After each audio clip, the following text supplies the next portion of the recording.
Guys, welcome to week 4 Watch Me First. Remember, we are meeting for our class on February 3rd, the Wednesday. But I wanted to go ahead and put this on there if any one of you wanted to work ahead. So for week 4, we are going to be talking about equity and equity in a mathematics classroom. What does it look like and other things. So this article, The Rights of the Learner Framework, is a very important article and you want to read that one.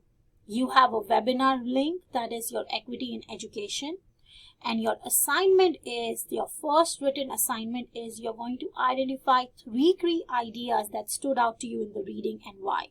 Now when I say 3 key ideas, you're going to do it for the video, from the video separately, and then from the article separately.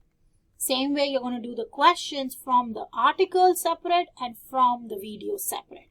So you're going to try to get ideas from both of them, questions for both of them, and your takeaway from both of them. Here is your, let me go back. Here is your Dropbox and it is due on February 7th by 11:30 p.m.